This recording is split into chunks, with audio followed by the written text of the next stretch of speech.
আসসালামু আলাইকুম রহমতুল্লাহি ওয়া বারাকাতুহু। আলহামদুলিল্লাহি রাব্বিল আলামিন ওয়াসসালাতু ওয়াসসালামু আলা রাসূলিহিল কারীম ওয়া খাতামান নাবিয়্যিন নবিয়্যিনা মুহাম্মদ ওয়া আলা আলিহি ওয়া সাহবিহি আজমাইন। সুপ্রিয় দর্শক, পৃথিবীর যে প্রান্ত থেকে আপনারা এই মুহূর্তে এটিএন বাংলার টিভি স্ক্রিনের সামনে আছেন, সকলকে স্বাগত জানাচ্ছি। এটিএন বাংলার নিয়মিত আয়োজন concrete fridge presence Islami সাওয়ালজ powered by গ্রিএসি।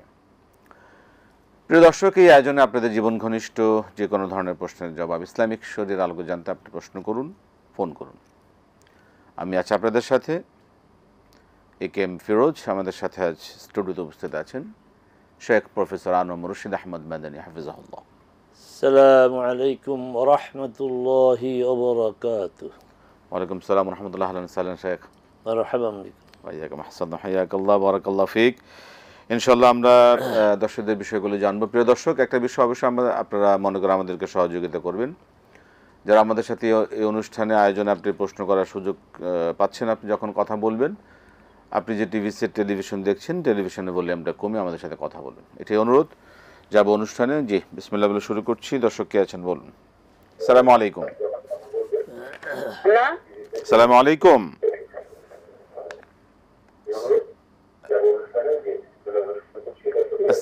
আসসালামু আলাইকুম। ওয়ালাইকুম আসসালাম। জি, আমার একটা প্রশ্ন ছিল যে বলুন। আমার সংসারে আপদ বিপদ বালা মুসিবত লাগেই আছে। আরেকটা জিনিস খেয়াল করছি যে হজ করে আসছি 1 বছর আগে, তারপর থেকে মনে হইতেছে যে আপদ বিপদ বালা মুসিবত বেশি হইতেছে। হুজুর, আমার এই আপদ বিপদ বালা মুসিবত যেন আল্লাহ পাক দূর করে দেন, একটু দোয়া করবেন আমাদের জন্য। আমাদের ঠিক আছে, ধন্যবাদ। জি মোহতারাম, আমরা শুরু করতে পারি ইনশাআল্লাহ। আপদ বিপদ দিয়ে আল্লাহুম্মা লাকাল হামদু হামদাশ শাকিরিন ওয়া সাল্লি ওয়া সাল্লাম আলা রাসূলিকাল আমিন ওয়া আলিহি ওয়া সাহবিহি ওয়া মান তাবি'আহুম বিইহসানিন ইলা ইয়াউমিদ্দিন। আল্লাহ সুবহানাহু ওয়া তাআলা বিপদ আপদ দুর্ভিক্ষ এগুলি দিয়ে তার বান্দাদেরকে পরীক্ষা করেন। وَلَنَبْلُوَنَّكُمْ بِشَيْءٍ مِنَ الْخَوْفِ وَالْجُوعِ وَنَقْصٍ مِنَ الْأَمْوَالِ وَالْأَنفُسِ وَالثَّمَرَاتِ। তবে এই পরীক্ষায় যারা ধৈর্য ধারণ করবে, আল্লাহ তাদেরকে সুসংবাদ দিয়েছেন। আপনার বিষয়টি তো উল্টো হয়ে গেল। হজ করে আসার পরে তো বিপদ কমার কথা, আল্লাহর পক্ষ থেকে সন্তান সম্পদে বরকত হওয়ার কথা। তা হজে আপনি কোনো ত্রুটি বিচ্যুতি হয়েছে কিনা আপনি একটু চিন্তা করে দেখেন, আর আল্লাহর কাছে ক্ষমা চান। আর বেশি বেশি করে আস্তাগফিরুল্লাহ পড়বেন। হাদিসে সুসংবাদ এসেছে, আস্তাগফিরুল্লাহ নিয়মিত যে পড়ে তার বিপদ সংকট আল্লাহ দূর করে দেন। লা ইলাহা ইল্লা আনতা সুবহানাকা ইন্নী কুনতু মিনাজ জালিমিন পড়বেন বেশি করে। লা হাওলা ওয়ালা কুওয়াতা ইল্লা বিল্লাহ পড়বেন। জি, এবং দোয়া চেয়েছেন আপনাদের কাছে। আমরা দোয়া করি, আপনি দোয়া করুন আমাদের জন্য। আল্লাহ পাক হেফাজত করুন, তাকে বিপদ মুক্ত করুন। যে আমরা প্রশ্ন নিচ্ছি, দর্শক বলবেন। আসসালামু আলাইকুম। ওয়ালাইকুম আসসালাম। আমি মামুন বলছি নওগাঁ থেকে। জি মামুন, বলুন। জি, আমার একটা প্রশ্ন আছে। 1 নম্বর হলো যে আমরা যদি কোনো ঐতিহাসিক স্থানে যাই, যেমন আমার বাড়ির কাছে বগুড়া, আমার বাড়ি নওগাঁ, আমার বাড়ির কাছে বগুড়া, তো সেখানে মহাস্থানগড় আছে। তো মহাস্থানগড়ে পীর আউলিয়া একজন আছেন, ওনার কবর আছে, অনেকেই যায় ঐতিহাসিক স্থান হিসেবে। তো এই পীর আউলিয়াদের কবরে এমনি গিয়ে সেখানে কবর জিয়ারত করা যাবে কিনা, এটা একটা প্রশ্ন। ঠিক আছে। আর আরেকটা হলো যে ঘুমানোর সময় আমরা দোয়া করবো, আর ঘুমানোর পূর্বে কি কি দোয়া করবো? ঘুমাইলে তো আর দোয়া পড়তে পারবেন না, ঘুমানোর আগেই পড়তে হবে। হ্যাঁ, ঘুমানোর পূর্বে কি কি দোয়া করতে হবে। আর গতকালকে একটা প্রশ্ন করছিলাম, জামাতে নামাজের সময় মানে শেষ রাকাত যদি পাই ইমামের সাথে, তাহলে আমরা কিভাবে শেষ রাকাত আর কি 4 রাকাত নামাজের শেষ রাকাত যদি পাই, তাহলে আমরা পূর্ববর্তী রাকাত গুলো আমরা কিভাবে সম্পন্ন করব? 4 রাকাত বিশিষ্ট নামাজ। জি জি জি জি, শেষে রাখাত, মানে ঠিক আছে। 4 নম্বর রাখাত চাইছি আর কি। ঠিক আছে, ঠিক আছে, ধন্যবাদ। আমরা শুনবো আপনার বিষয়। আসসালামু আলাইকুম। ওয়ালাইকুম সালাম। মোহতরাম। ঐতিহাসিক স্থান দেখার জন্য, ভিজিট করার জন্য যাওয়া যাবে, তবে এই যে কবরের কথা বললেন, এই কবর তো জিয়ারত করা রাসূল সাল্লাল্লাহু আলাইহি ওয়াসাল্লাম উৎসাহ দিয়েছেন, জুরু আল কুবুরা ফাইন্নাহা তুযাক্কিরুকুম আল মাউতা, কে আবার কবর জিয়ারত করো, কবর জিয়ারত তোমাদেরকে মৃত্যুর কথা স্মরণ করে দিবে এক বর্ণনা। আরেক বর্ণনা রয়েছে দুনিয়ার আসক্তি কমাবে। আচ্ছা, এখন হচ্ছে এই যে বিশিষ্ট ব্যক্তিদের কবর জিয়ারতের উদ্দেশ্যে এক স্থান থেকে আরেক স্থানে সফর করেন, এটা করা যাবে না, রাসূল সাল্লাল্লাহু আলাইহি ওয়াসাল্লাম নিষেধ করেছেন। মসজিদে হারাম, মসজিদে নববী আর মসজিদ আকসা ছাড়া কোথাও আপনার সওয়াবের উদ্দেশ্যে যাওয়া যাবে না। আচ্ছা, এগুলো মৌলিক কথা। আমরা সিলেট যাব কোনো প্রয়োজনে, শাহজালাল রাহিমাহুল্লাহর কবর জিয়ারত করব, কিন্তু কবর জিয়ারতের জন্য আমরা সিলেট যাব না। পার্থক্যটা বুঝতে হবে। সিলেট যাওয়া কিন্তু সমস্যা না, আমি সিলেট যাব ব্যবসায়িক কাজে, ব্যক্তিগত কাজে, তখন ওখানে গিয়ে শাহজালাল রাহিমাহুল্লাহর কবর জিয়ারত করব, কিন্তু কবর জিয়ারতের উদ্দেশ্যে যাওয়া যাবে না। আচ্ছা, বাকি যারা ঐতিহাসিক স্থাপনাগুলো দেখা না, এটা দোষণীয় না, এটা তো বরং কোরআন মজিদে উৎসাহ দেওয়া হয়েছে যে অতীতের জাতিগোষ্ঠীগুলোর কি পরিণতি হয়েছে, তোমরা যাও, দেখার জন্য যাও। আরেকটা বিষয় হচ্ছে, যেমন আজমির কেন্দ্রিক মঈনুদ্দিন চিশতি রাহিমাহুল্লাহর কবরকে কেন্দ্র করে এমন কোনো শিরক না যা সেখানে হয় না, সেজদা দেওয়া, তার উদ্দেশ্য, তার কাছে কিছু চাওয়া। এখন একজন যাচ্ছে উদ্দেশ্যে, তার জন্য এই যাওয়া হারাম।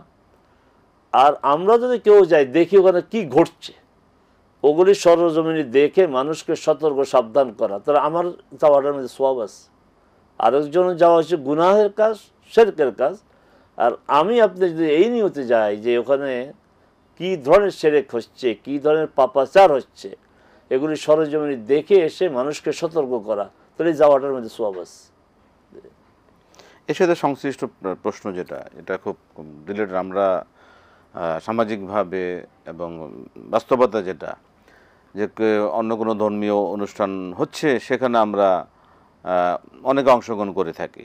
যেমন একটা স্পেসিফিকই বলি আপনাকে মোহতারাম, যেটা আমাদের এই প্রজন্মের জন্য জানা খুবই গুরুত্বপূর্ণ।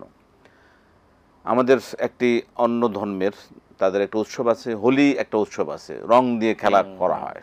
সেই উৎসবে দেখা আমাদের অনেক মুসলমান, আমাদের ছেলেমেয়েরা তারা এতে জড়িয়ে যায়। তো এতে কি তাদের ইমান, আকিদার বা ইসলামের কি ক্ষতি হবে তার, এই বিষয়টি তো খুবই গুরুত্বপূর্ণ। রাসূল সাল্লাল্লাহু আলাইহি সাল্লাম বলেছেন, মান তাশাব্বাহা বিকাউমিন ফাহুয়া মিনহুম, কেউ যে অন্য জাতির সাদৃশ্যতা গ্রহণ করবে সে তাদের অন্তর্ভুক্ত। এই সাদৃশ্যতা কি? এই সাদৃশ্য হচ্ছে ধর্মীয় আচার অনুষ্ঠান, ধর্মীয় প্রতীক, এগুলি সাদৃশ্যতা। যেমন খ্রিস্টানরা ক্রুশ পরে, ক্রস চিহ্ন গলা ঝুলে, এটা তাদের ধর্মীয় বিষয়, তাদের ধর্ম, এটা বৈধ, এটা ধর্মীয় প্রতীক। কিন্তু কোনো মুসলমান সেটা পড়তে পারবে না, পড়লেই সে আর মুসলমান থাকবে না। আমাদের এই যে হিন্দু ভাইয়েরা পৈতা পরে, তারপরে মেয়েরা কপালে সিঁদুর দেয়, তো এগুলো তাদের ধর্মীয় প্রতীক। এগুলি যদি কেউ করে সে আর মুসলিম থাকবে না। অনুরূপ আপনি যে কথা বলছেন, রঙের যে হোলি খেলা, এটা তাদের ধর্মীয় উৎসব, কিন্তু এটা মুসলমানরা করতে পারে না। মুসলমানরা করলে সে আর ইসলামের এই সীমায় আর থাকলো না, কারণ রাসূল সাল্লাল্লাহু আলাইহি ওয়াসাল্লাম বলছেন সে তাদেরই অন্তর্ভুক্ত হয়ে গেল। আমাদের এসব বিষয়ে খুব সতর্ক থাকতে হবে। প্রিয় দর্শক, খুবই গুরুত্বপূর্ণ বিষয়। আমরা কোনো কাউকে আঘাত করার জন্য বিষয়গুলো বলি, যে বিষয়গুলো হলো যে বিষয়গুলো আমাদের ইমান আকিদার সাথে যেগুলো জড়িত, সেগুলো নিয়ে আমাদের জানা দরকার, মানা দরকার। আমি কোথায় অংশগ্রহণ করতে পারবো, কোথায় যেতে পারবো, কোথায় আমি কি কতটুকু আমার লিমিটেশন দিয়েছে আমার যে শরিয়া রয়েছে, আমার যে ইসলাম রয়েছে, সেখানে অবশ্যই একটা বিধিনিষেধ এবং সীমারেখা রয়েছে, সেটা আমাদের জানা দরকার। এই অনুষ্ঠানের উদ্দেশ্য হচ্ছে মানুষকে শিরক বিদআত থেকে বাঁচিয়ে একটা সত্যিকারের দিন যেন তারা লাভ করতে পারে সেটাই তাদেরকে জানানো। মোহতারাম, পরবর্তী প্রশ্নে যাব। এই কবর নিয়ে মাঝে আরও প্রশ্ন আছে, আমরা ফাঁকে ফাঁকে করবো ইনশাআল্লাহ। এর আগে যেটা হচ্ছে যে ঘুমানোর আগে কি দোয়া আমল করতে পারেন? হ্যাঁ, আপনি যথাযথ বলেছেন, ভাইকে সংশোধন করেছেন। ঘুমাইলে তো আর দোয়া করা যায় না, ঘুমানোর আগেই দোয়া করতে হবে। আমাদের ওলামায়ে কেরামের অনেক অবদান আছে, অস্বীকার করি না। আমাদেরকে যারা এগুলি শিখিয়েছেন, ইসলামের এই শিষ্টাচার, দোয়া, বিভিন্ন, কিন্তু তারা বলবো যে যথাযথ দায়িত্ব পালন করতেও তারা ব্যর্থ হয়েছে। ঘুমানোর আগে একটা দোয়া শিখিয়েছেন, বিসমিকা আল্লাহুম্মা আমুতু ওয়া আহইয়া, বাস ঘুমানোর আগের দোয়া। এটা বই পুস্তক, আপনার দোয়ার বই সব জায়গাতে আছে। না, ঘুমানোর আগে দোয়ার লম্বা কোর্স আছে। রাসূল সাল্লাল্লাহু আলাইহি সাল্লাম সূরা সেজদা পড়তেন, সূরা মুলক পড়তেন, তারপরে সূরা বাকারার শেষ 2 আয়াত পড়তেন, সূরা ইখলাস, সূরা ফালাক, সূরা নাস 3 বার পড়ে পড়ে ফু দিতেন, আয়াতুল কুরসি পড়তেন, এই সূরা কাফিরুন পড়তেন। তো অনেক বড় কোর্স। তারপর দোয়া তো আছে, বিসমিকা আল্লাহুম্মা আমুতু ওয়া আহইয়া, বিসমিকা ওয়াদাতু জামবি, বিসমি রাব্বিকা ওয়াদাতু জামবি ওয়াবিকা আরফাউ, এইভাবে আপনার দোয়া আছে। তারপরে আপনার যে একটা দোয়া আছে যে রাসূল সাল্লাল্লাহু আলাইহি ওয়াসাল্লাম বলছে, এই দোয়াটি পড়ে যদি কেউ ঘুমায় আর ওই অবস্থায় মৃত্যু হয়, তার মৃত্যু হবে তাওহীদের উপরে। আল্লাহুম্মা লাকা আসলামতু ওয়া বিকা আমানতু, এইভাবে দোয়াগুলো আপনারা দোয়ার বই থেকে আপনারা দেখে নেবেন। তাহলে আমরা যে বিষয়টি এখানে জানলাম সেটা শুধু আল্লাহুম্মা বিইসমিকা আমুতু ওয়া আহইয়া না, এটা, হ্যাঁ, এটা অনেকগুলি দোয়ারই একটা, কিন্তু দোয়া হচ্ছে এই সব মিলিয়ে দোয়া করতে হবে। তারপরে সুবহানাল্লাহ 33 বার, আলহামদুলিল্লাহ 33 বার, আল্লাহু আকবার 34 বার। এখানে কিন্তু আল্লাহু আকবার 34 বার, এটা কিন্তু নামাজের মতো না। নামাজে কিন্তু আল্লাহু আকবার 34 বার অথবা আল্লাহু আকবার 33 বার বলে লা ইলাহা ইল্লাল্লাহু ওয়াহদাহু লা শারীকা লাহু লাহুল মুলকু ওয়া লাহুল হামদু ওয়া আলা কুল্লি শাইইন কাদির। কিন্তু এখানে কিন্তু আল্লাহু আকবার 34 বার 34 বারে পড়তে হবে। এই দোয়াগুলো আমরা প্রতিদিন ঘুমানোর আগে আমরা করি, প্র্যাকটিস করবো। আল্লাহ আমাদের তৌফিক। আমিন আমিন। জি, আমরা প্রশ্ন নিচ্ছি, দর্শক বলুন। আসসালামু আলাইকুম। ওয়ালাইকুম সালাম ওয়া রাহমাতুল্লাহি ওয়া বারাকাতুহু। হুজুর, আমি ধরমপাড়া সুনামগঞ্জ থেকে ইনুস বলছিলাম। জি ইনুস সাহেব বলুন। হুজুর, আমি 3টা আমলের কথা বলছি, এটি সহিহ হাদিস দ্বারা সাব্যস্ত কিনা একটু বলবেন। যে ব্যক্তি আল্লাহ ও তার রাসূলকে সন্তুষ্ট করার জন্য লা ইলাহা ইল্লাল্লাহ বলে, আল্লাহ তাআলা তার জন্য জাহান্নামের আগুন হারাম করে দেন। আর 2 নম্বর প্রশ্ন হচ্ছে, যে ব্যক্তি প্রত্যহ 100 বার সুবহানাল্লাহি ওয়া বিহামদিহি বলবে, তার পাপ ক্ষমা করে দেওয়া হয়, তার সমুদ্রের ফেনার পরিমাণ হলেও। আর সর্বোত্তম জিকির হলো লা ইলাহা ইল্লাল্লাহ। এই 3টা কিছু সহিহ হাদিস দ্বারা সাব্যস্ত কিনা। ঠিক আছে, ধন্যবাদ। আমরা শুনবো এই সকল বিষয়গুলো ইনশাআল্লাহ একটা বিরতির পরে ইনশাআল্লাহ। প্রিয় দর্শক, আপনারা দেখছেন concha fridge presence Islami সাওয়ালজ powered by গ্রিএসি। সময় হলো বিরতি নেবার, ফিরছি বিরতির পর আবার ইনশাআল্লাহ আপনাদের সাথে সরাসরি আয়োজনে। আসসালামু আলাইকুম ওয়া রাহমাতুল্লাহি ওয়া বারাকাতুহু। প্রিয় দর্শক, ফিরে এলাম বিরতির পর concha fridge presence Islami সাওয়ালজ powered by গ্রিএসি।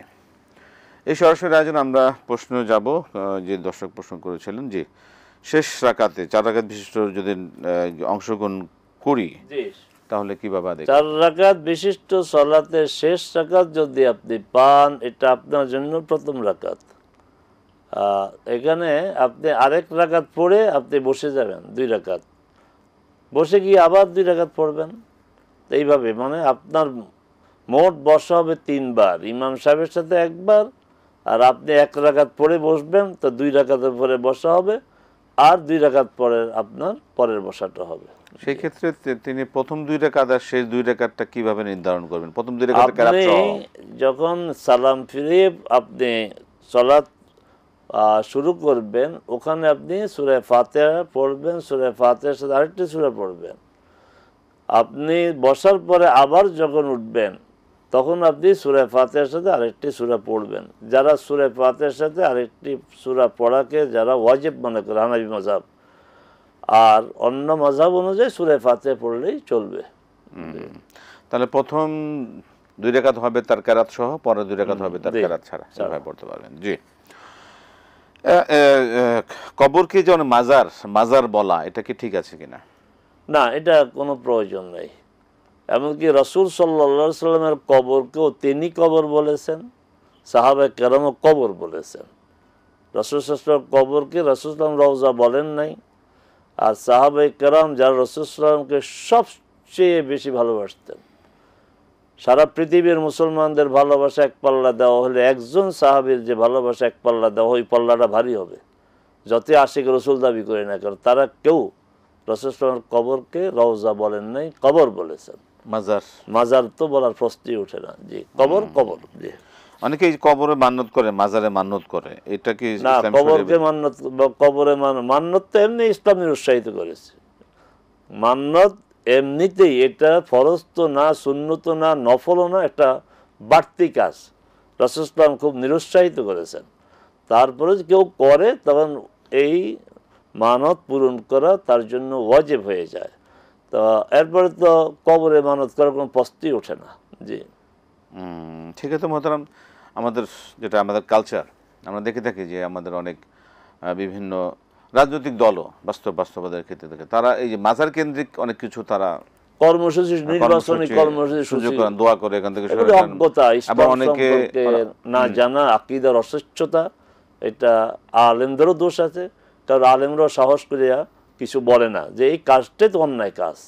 একে তো এই ঢাকা থেকে সিলেট যাওয়া, এটার তো বৈধতা নাই, তারপর সেখান থেকে নির্বাচনের প্রচারণা শুরু করা, এটা তো বৈধতা মোটেই নাই। এই বিষয়গুলো আমাদের এগুলি শরিয়া সম্মত না। এবং একটা ভালো দিক আছে, আলহামদুলিল্লাহ, বাংলাদেশে যে ইসলামী দলগুলো আছে তারা কেউ কিন্তু এই আকামটা করে না। এটা আল্লাহ পাক এই আবার এরাই বলে যে ওনারা নাকি ধর্ম নিয়ে রাজনীতি করে। ধর্ম নিয়ে রাজনীতি আপনারা করছেন, ধর্মের কোনো খোঁজ খবর নাই, নামাজের খোঁজ খবর নাই, নির্বাচনী প্রচারণা শুরু করেন সিলেট থেকে। ধর্মের কোনো নামাজ নাই, কিছু নাই, নির্বাচনের সময়টা পাঞ্জাবি পাঞ্জাবি পড়েন।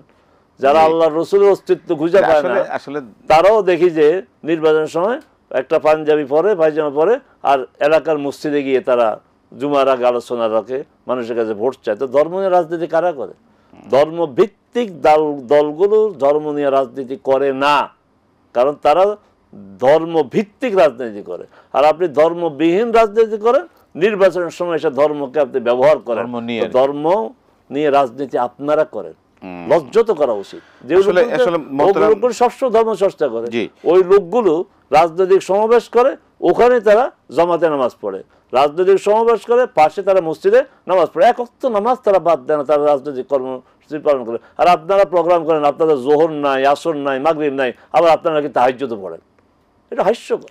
এবং এবং এবং এই যে এতগুলো লোকের যে একজন ফরজ দায়িত্বগুলো, ইমানি দায়িত্বগুলো, যে দায়িত্বশীল যারা, এদের আসলে মানে কিভাবে আল্লাহর এটা কিভাবে মানে এটা প্রকাশ করা যায়? যে এটা প্রকাশ করা এই যে আমার কারণে, আমার কর্মসূচির কারণে, আমার কর্মসূচির কারণে এই যে এতগুলো লোক নামাজ ছাড়া হলো, ওযু করতে পারলো না, তাদের নামাজের সময় পেলো না, দিলাম না, এ করলাম না, এটা কি মানে এই জন্য তারা গুনাহগার হবেন কিনা? আচ্ছা, গুনাহগার হবে না মানে কি? রাসূল আল ইমাম মাসউলুন আন রাইয়াতি, নেতা তার অধীনে যারা আছে তাদের সম্পর্কে আল্লাহর কাছে জিজ্ঞাসিত হবেন।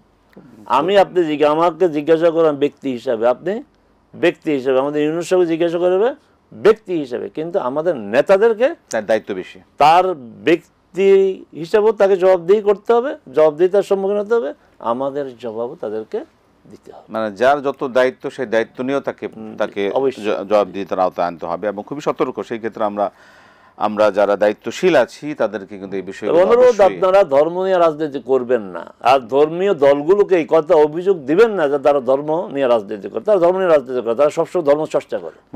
কি খেলাফত, কি জামাত, কি ইসলামী আন্দোলন, তারা সবাই ধর্ম চর্চা করে তাদের জীবনে। না মোহতারাম বাবা, ধর্ম নিয়ে রাজনীতি করা, ধর্ম ছাড়া রাজনীতি করার কি কোনো সুযোগ আছে? কোনো সুযোগ নাই, কোনো সুযোগ।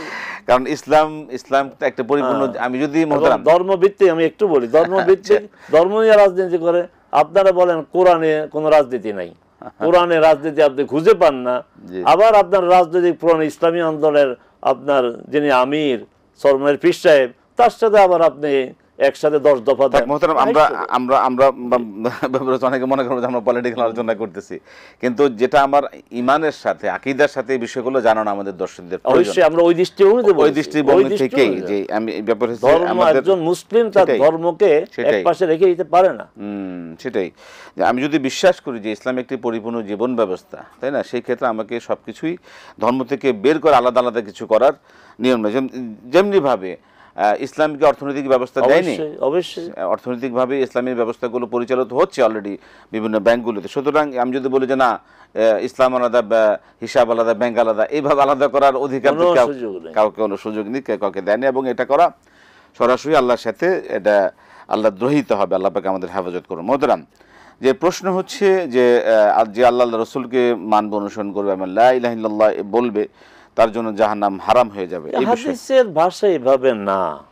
হ্যাঁ, আল্লাহ রসুলকে যদি মানে, লা ইলাহা ইল্লাল্লাহ বলে তারপর অটল থাকে, তাকে তো আল্লাহ জান্নাতের বিভিন্নভাবে সুযোগ দিয়েছেন, সুসংবাদ দিয়েছেন। এই ভাষায় হাদিসে নেই। তবে কোরআন মাজিদে আছে, যে ব্যক্তি শিরক করবেন হারামাল্লাহু আলাইহি আন-নার, আল্লাহ তার জন্য জাহান্নামের আগুনকে হারাম করে দিবেন, যে ব্যক্তি শিরক করবে না। সুবহানাল্লাহ বিহামদিহি সুবহানাল্লাহিল আযীম। সুবহানাল্লাহ বিহামদিহি সুবহানাল্লাহিল আযীম তো রাসূল সাল্লাল্লাহু এইভাবে প্রশ্ন করা হয়েছে, সুবহানাল্লাহ বিহামদিহি সুবহানাল্লাহিল আযীম। এই তাসবিহে পড়বে, এটা তো হচ্ছে সমুদ্রে ফেনার রাসূল সাল্লাল্লাহু আলাইহি ওয়াসাল্লাম বলছেন না, সুবহানাল্লাহ ও বিহামদিহি যদি বলা হয় 100 বার, এটা হাদিস ঠিক আছে, সমুদ্রের ফেনা পরিমাণ হলো গুনাহ মাফ করে দিবেন। আর যদি সুবহানাল্লাহ ও বিহামদিহি সুবহানাল্লাহিল আযীম, তাহলে রাসূল সাল্লাল্লাহু আলাইহি ওয়াসাল্লাম বলছেন যে দুইটি বাক্য, কালিমাতান খাফিফাতান হালকা, হাবিবাতান ইলার রহমান, রহমানের কাছে খুবই প্রিয়, ও সাকিলাতান আলাল মিজান, পাল্লায় খুব ভারী, আর সেটা সুবহানাল্লাহ ওয়া বিহামদিহি সুবহানাল্লাহিল আযীম। জি, আমরা প্রশ্ন যাব। দর্শক বলুন। আসসালামু আলাইকুম। আসসালামু আলাইকুম। ওয়ালাইকুম সালাম ওয়া রাহমাতুল্লাহ। আমি জসিম বলছি, জালাপাটি থেকে। জি জসিম সাহেব বলুন। আমার বাচ্চার বয়স 8 বছর। আমার ছোট বাচ্চা নুরানি মাদ্রাসায় পড়ে। জি। এখন ও মসজিদে আজান দেয় খুব সুন্দর করে, সহি শুদ্ধ। এখন কমিটি সবাই অ্যাকসেপ্ট করছে ওর আজান, এবং ইমাম সাহেব সে ওকে খুবই ভালোবাসে, ওরা তার আজান দেওয়ার চেষ্টা করে। এখন অন্য এক লোক কমিটিরই, সে ওকে আজান দিতে দেয় না, এই জন্য আমার বাচ্চা অনেক ইসলামিক দিক থেকে অনেক দূরে চলে গেছে। এখন ও মাদ্রাসায় ভালো অনুষ্ঠানে কেরাতে ফার্স্ট পুরস্কার পায়, রোলেট, এই সব বিষয়ে ভালো। আমরা প্রশ্ন পেয়ে গিয়েছি। এখন কি এই যিনি বাধা দিয়েছেন বা তাকে এটা আটকিয়েছেন, এটাকে ঠিক করেছেন কিনা, বা এই ক্ষেত্রে কোনো নিষেধাজ্ঞা রয়েছে কিনা? ওর আজান দেওয়া জি, আমরা প্রশ্ন নিয়েছি। ধন্যবাদ। জি, শুনবো আমরা। আপনাকে অনেক ধন্যবাদ। ধন্যবাদ জসিম সাহেব। জি মোহতারাম, লা ইলাহা ইল্লাল্লাহ এটাকে সর্বোত্তম জিকির কিনা? হ্যাঁ, লা ইলাহা ইল্লাল্লাহ সর্বোত্তম। রাসূল সাল্লাল্লাহু আলাইহি ওয়াসাল্লাম বলেছে, আফদাল মা কুলতু আনা ওয়ান নাবিয়্যুনা ক্বাবলি লা ইলাহা ইল্লাল্লাহ, আমি এবং আমার পূর্বে নবীগণ সবচেয়ে মর্যাদা সম্পন্ন যে কথাটি বলতাম সেটা হচ্ছে লা ইলাহা ইল্লাল্লাহ। তো আমাদের ইউনুস ভাই আলহামদুলিল্লাহ জীবন ঘনিষ্ঠ, অনেক সুন্দর সুন্দর প্রশ্ন করে আমাদের দর্শকরা এতে উপকৃত হবে। তো আমি গতকালও ইউনুস ভাইকে পরামর্শ দিয়েছি, আজও পরামর্শ দেব যে এই যে 3টা প্রশ্ন আপনি করেছেন লিখে রাখেন, যেন আপনি আবার এই 3টা প্রশ্ন করতে না হয়। জি, আমরা আবার আসবো ইনশাল্লাহ। আবার সময় হলে একটা বিরতি নেব, ফিরে এসে ইনশাল্লাহ আরও শুনবো। প্রিয় দর্শক, আপনারা দেখছেন concha fridge presence Islami সাউলজা powered by গ্রিএসি। সময় হলো বিরতি নেবার, ফিরছি বিরতির পর আবার ইনশাল্লাহ আপনাদের সাথেই সরাসরি আয়োজনে। আসসালামু আলাইকুম ওয়া রাহমাতুল্লাহি ওয়া বারাকাতুহু। প্রিয় দর্শক, ফিরে এলাম বিরতির পর concha fridge presence Islami সাউলজা powered by গ্রিএসি। আমরা বিরতির আগে শুনছিলাম, দর্শক অপেক্ষা আছেন, যে প্রশ্ন শুনিনি আমরা। 8 বছর বয়স আজান দিচ্ছেন, এটা কি শরীয়তে কোনো বিধিনিষেধ আছে কিনা? কোনো সমস্যা নেই, আলেমরা মেনে নিয়েছে। আর যিনি আপত্তি করলেন, বোঝা গেল সে কমিটির লোকজন, মানে এলমের সাথে কোনো সম্পর্ক নাই, কোরআন সুন্নাহর সাথে সম্পর্ক নাই। তো এইভাবে তো বাধা দাও। আমার কমিটির মেম্বার বলেই আমার একটা ক্ষমতা আছে, আর ক্ষমতার কারণে বলে দিলাম। এই যে এখন ছেলেটা যে নিরুৎসাহিত হয়ে গেল, আর হ্যাঁ, এটা খুবই অন্যায় কাজ করেছে, খুবই অন্যায় কাজ। ভালো কাজের ব্যাপারে যে উৎসাহ দিবে, যতদিন এই ভালো কাজ জারি থাকবে সওয়াব পাবে। আর ভালো কাজ থেকে নিরুৎসাহিত করবে, ভালো কাজ থেকে সরে যাবে, তাহলে এর দায়িত্ব লোকটাকে বহন করতে হবে। জি, এবং মসজিদ কেন্দ্রিক ভাবে তাকে বোঝানো দরকার যে হ্যাঁ, শিশুদেরকে আমাদের আগামী প্রজন্ম জি। ভবিষ্যৎ তাদেরকে উৎসাহিত করা এই দোকান হ্যাঁ। দিনে কাজ যে কর্মকাণ্ড বাবা করতে। প্রশ্ন করছেন, আপনার কাছে অনুরোধ, আপনি এই কথাগুলো ওই মসজিদ কমিটিকে বলবেন। আমাদের এই কথাগুলো তো ইউটিউব আবার জি, আপনি দেখতে থাকবে। পাবেন, একদম তাদেরকে শুনিয়ে বলেন যে এটা অন্যায়, এটা উনি কাজটা ঠিক করেন নাই। জি, আমরা প্রশ্ন যাচ্ছি, দর্শক বলুন। আসসালামু আলাইকুম। ওয়ালাইকুম আসসালাম। জি বলুন, কি প্রশ্ন? আমার প্রশ্ন হচ্ছে, আমি যখন আরবিতে কোনো সূরা পড়তে যাই, আমি কোরআনটা পড়তে যাই না, কিন্তু বাংলা উচ্চারণ দেখে যখন পড়তে যাই আমি তখন স্যাটিসফাইড হই না, কিন্তু তর্জমাটা যখন পড়ি তখন আমার মন ভরে যায়, সবসময় প্রতিটা অক্ষর অক্ষর আমি বুঝতে পারি। আপনি যখন বাংলা পড়েন তখন স্যাটিসফাইড হন না? স্যাটিসফাইড হই যখন আরবিটা পড়ি, তখন স্যাটিসফাইড হই না। আচ্ছা, বাংলা পড়লেন। বাংলাটা পড়ি তখন আমি স্যাটিসফাইড হই যে আমি প্রত্যেকটা ওয়ার্ড আমি বুঝতে পারতেছি। আচ্ছা, এখন এখন এখন সে মানে এখন কি করা, আমরা প্রশ্নটা কি তাহলে? আমার প্রশ্ন হচ্ছে, আমি যদি বাংলা তর্জমা পড়ি তাহলে কি আমার সওয়াব হবে না? ধন্যবাদ, ধন্যবাদ, আমরা শুনবো। জি, আর কোনো প্রশ্ন? না, কোনো প্রশ্ন নেই হুজুর। জি ধন্যবাদ। জি শুনুন, মোহতারাম বলছেন। মোহতারাম, আমরা তো আমাদের এই যে জীবনকে সাজানোর জন্য, এই ক্ষণস্থায়ী জীবন, দুনিয়ার জীবন, কত কি শিখি, কত কি শিখি। বিদেশে যাওয়ার জন্য, কোরিয়া যাওয়ার জন্য কোরিয়ার ভাষা শিখি, হ্যাঁ, চাইনিজ ভাষা চাইনিজ ভাষা শিখি। আল্লাহর কোরআন যেটা আমার হেদায়েতের উৎস, সেটা আমরা শিখি না কেন? আরবি উচ্চারণেই কোরআন মজিদ পড়তে হবে। হ্যাঁ, বাংলা যেহেতু আপনি বুঝেন, তৃপ্তি আসে, তো আরবিটা পড়ে এরপরে বাংলাটা বুঝেন। আর আরবি উচ্চারণে আর বাংলা উচ্চারণে কোরআন মজিদ পড়বেন না। বাংলা উচ্চারণে কোরআন মজিদ পড়লে এখানে অনেক জায়গায় আপনি গুনাহগার হবেন, কারণ বিকৃত উচ্চারণ হবে, এই জন্য আপনি পাপী হবেন, দস্তুর মতো পাপী হবেন। অতএব বাংলা উচ্চারণে কোরআন মজিদ পড়বেন না, আরবি উচ্চারণে কারো কাছ থেকে শিখে ওই উচ্চারণে আরবি পড়েন। সেক্ষেত্রে যতদিন পর্যন্ত শেখা না হয় ততদিন পর্যন্ত কি চালিয়ে যেতে না, পারেন? মোটেই না, মোটেই না। কোরআন তেলাওয়াত এভাবে বিকৃত উচ্চারণ করতে আপনি বাধ্য নন, আল্লাহ আপনাকে বাধ্য করেন নাই। আপনি যতটুকু পড়বেন আরবি বিশুদ্ধ উচ্চারণেই আপনি পড়বেন। আপনি একটা আয়াত শিখেন, একটা আয়াত শিখেন, একটা সূরা শিখে- ফাতিহাটা শিখে আর দুই তিনটা হ্যাঁ। সূরা পড়েন নামাজের জন্য। একটা আপনি চেষ্টা করুন, ইনশাআল্লাহ আল্লাহ সহজ করে দিবেন। জি, আমরা যাব পরবর্তী। জি, প্রশ্ন হচ্ছে যে আসলে এই এই অনেকেই তো আসলে এই সূরা কেরাতের ক্ষেত্রে অনেকে অনেক কিছু মানে ফুল জানেন না, 10টা জানেন না। সেই ক্ষেত্রে তারা অনেকে কি শুধুমাত্র একটি সূরা দিয়ে বা একটি আয়াত দিয়ে কি তিনি ইবাদত চালিয়ে যেতে পারেন কিনা? প্রশ্ন। এটা যদি আপনি সবেমাত্র ইসলাম গ্রহণ করলেন তাহলে ঠিক আছে। আর যদি ইসলামী পরিবারে আপনার জন্ম হওয়ার পর থেকে দেখেন যে বাবা মুসলিম সোসাইটিতে আপনি বেড়ে উঠেছেন, আর কোরআন মাজিদ আপনি শিখবেন না, সূরাগুলো শিখবেন না, হ্যাঁ, আপনি যদি বলেন যে আমি কিছুই শিখি না এবং শিখতে পারি না, তাহলে তো মেনে নেওয়া যায়। আপনি অনেক কিছু শিখেছেন, বাংলা শিখেছেন, অঙ্ক শিখেন, তারপরে আপনি সায়েন্সের ছাত্র হলে আপনি সায়েন্সের আপনার কেমিস্ট্রি, বায়োলজি, ফিজিক্স এগুলি শিখেন। সমস্যা শুধু কোরআনে এসে, ঠিক আছে, আপনাকে যেতে হবে, তো যেতে হবে আল্লাহর কাছে। তখন আল্লাহ যখন বলবেন যে তোমাকে আমি বলার যোগ্যতা দিয়েছি, বুঝার যোগ্যতা দিয়েছি, তোমাকে আমি শেখার যোগ্যতা দিয়েছি, আমার কোরআন তুমি শিখলে না, তখন কি জবাব দেবেন? ইন্না ইলাইনা ইয়াবাহুম সুম্মা ইন্না আলাইনা হিসাবাহুম। আমার কাছে ফিরে আসতে হবে, আর হিসাবের দায়িত্ব আমার কাছে হিসাব দিতে হবে। মানে মুমিনের পুরো জীবনটা একটা প্রস্তুতি, আখিরাতের প্রস্তুতি হলো তার জন্য একটা বড় একটা বিষয়। সালাত যদি কেউ ইচ্ছা করে বাদ দেয় তার পরিণতি কি?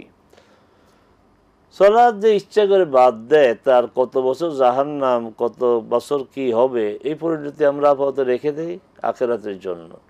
কিন্তু আল্লাহর রসুল সাল্লাল্লাহু আলাইহি সাল্লাম ভয়াবহ কথা বলেছেন তো, যে একজন ব্যক্তির ঈমান আর কুফরির মধ্যে যে আবরণটা, যে পার্থক্যটা, এটা হচ্ছে সালাত। সালাত আদায় করবে সে মুমিন, সালাত আদায় করবে না সেটাকে মুমিন বলে পরিচয় দেওয়া যায় না। আরেকটা হাদিসে রাসূল সাল্লাল্লাহু আলাইহি ওয়াসাল্লাম বলেছেন যে মান তারাকা সালাতা মুতাআম্মিদান, যে ইচ্ছা করে সালাত ত্যাগ করবে, পরিহার করবে, পড়বে না, ফাকাদ বারিয়াত মিনহু যিম্মাতুল্লাহি ওয়া যিম্মাতু রাসূলি, তার দেখে আল্লাহর জিম্মাদারি আল্লাহর দায় দায়িত্ব সরে যায়, রাসূলের দায় দায়িত্ব সরে যায়। তো যে হতভাগাটা আল্লাহর দায়িত্ব নেই, রসুলের দায়িত্ব নেই, তো এর চেয়ে ভয়াবহ পরিণতি কি? এটাই তো সবচেয়ে বড় পরিণতি। এর চেয়ে মারাত্মক পরিণতি আর কি হতে পারে? যেটা আল্লাহ এবং রাসূলের দায়িত্বই নেই। জি, আমরা প্রশ্নে যাচ্ছি, দর্শক বলুন। হ্যালো, আসসালামু আলাইকুম। ওয়ালাইকুম সালাম রহমতুল্লাহ। হুজুর, আমি ইয়ার থেকে বলতেছি, বলুন। পঞ্চগড় গোদা থানা থেকে বলতেছিলাম। বলুন। আমার প্রশ্নটা হলো যে ঘরে টেলিভিশন রাখি কি সেই ঘরে নামাজ পড়া যাবে? টিভি রুমে নামাজ। জি। আচ্ছা, আর কোনো প্রশ্ন? আর কোনো প্রশ্ন?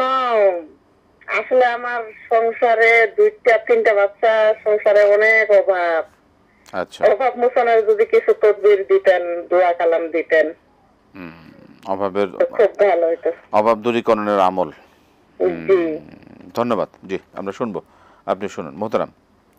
হ্যাঁ, টিভি কোনো সমস্যা নাই। টিভি তো ঘরের আসবাবপত্রের মধ্যে একটা আপনার বিষয়। টিভি দেখতেও সমস্যা নাই, কিন্তু টিভিতে যে এই যে আমাদের যে অনুষ্ঠানটা, এটা আপনার টিভিতে দেখেন সব হবে, কিন্তু বিপরীত দিকে টিভিতে যদি আপনি এমন অনুষ্ঠান দেখেন যেগুলো ইসলাম অনুমোদন দেয় না, তাহলে গুণ হবে। টিভির সমস্যা নাই। তো টিভি যে রুমে থাকে নামাজ হবে। অভাব অনটনের জন্য আস্তাগফিরুল্লাহ বেশি করে পড়েন, আর আল্লাহ মাকফিনি বিহালালিকা আন হারামিকা অগনিনি বিফাদলিকা আম্মান সিওয়াক, এই দোয়াটি পড়বেন। জি, যে পরবর্তী প্রশ্নে যাব। যে প্রশ্নটা হচ্ছে যে আমাদের অনেকে দেখা যায় যে মোহতারাম, এই নামাজের কাফারা, অনেকে মারা গেলে যে নামাজের কাফারা, অনেক ইমামও খতিব অনেক সময় হুজুরা বলে থাকেন যে আপনার নামাজের কাফারা তাদের যে পরিবারের কাছে গিয়ে বলে থাকে যে নামাজের কোনো কাফারা থাকলে আমাদের মাদ্রাসা দিয়ে দিবেন। এই নামাজের কোনো কাফারা কি আসলে ইসলাম সমর্থ কিনা? প্রথম কথা হচ্ছে আপনি কাফারাটা হিসাব করবেন কিভাবে? যারা ইচ্ছা করে সালাত আদায় করে না, তাদের আর কাফারা কি? সে তো আল্লাহ এবং রাসূলের দায় মুক্ত, দায়িত্বের বাইরে চলে গেল, তোর কাফারা কি? একটা এখন মৃত্যু হলো, এখন সে আপনার মোটেই সালাত আদায় করতো না, তার কাফারা হিসাব করে যদি আমি ধরে নিই কাফারার বিষয়টি, তাহলে তার কাফারা কীভাবে ধরবেন? একজন ব্যক্তি মৃত্যুর পর অসুস্থ, সে যখন কনসাস ছিল সে আদায় করেছে, যখন আপনার জ্ঞান ছিল না আদায় করে না, তার হিসাবটা কীভাবে হবে?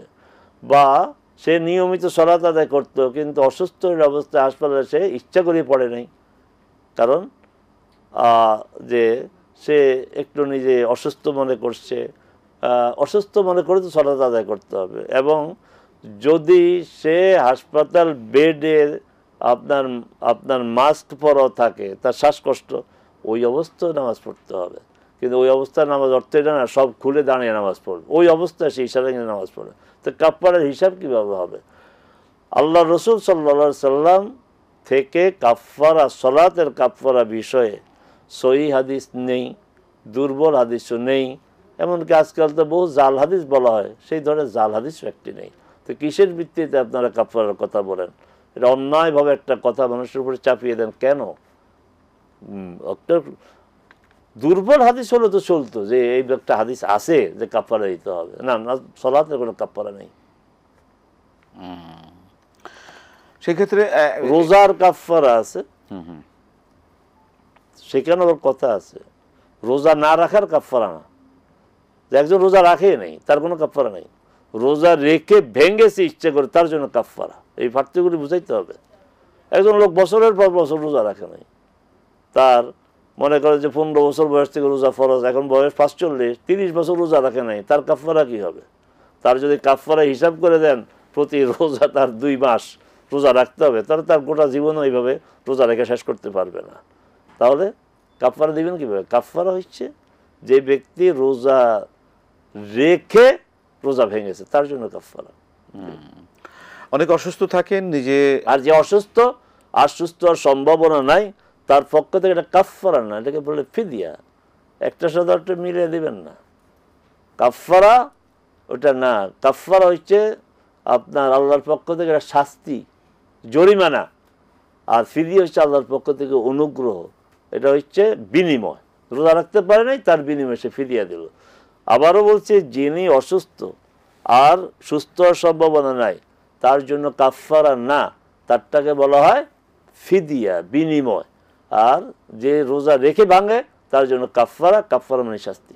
জি, আমাদের হাতে আর সময় হচ্ছে না, অনেকেই লাইনে ছিলেন, প্রশ্ন আমাদের ছিল আরও, আজকে আর সুযোগ পাচ্ছি না। আপনাকে অসংখ্য ধন্যবাদ। জাযাকাল্লাহু খাইর, বারাকাল্লাহু ফিক। প্রিয় দর্শক, আমরা অনুষ্ঠানের শেষ পর্যায়ে চলে এসেছি। আলহামদুলিল্লাহ, শুনছিলাম আপনাদের মূল্যবান প্রশ্নের আলোকে কোরআন সুন্নাহ থেকে জবাবগুলো।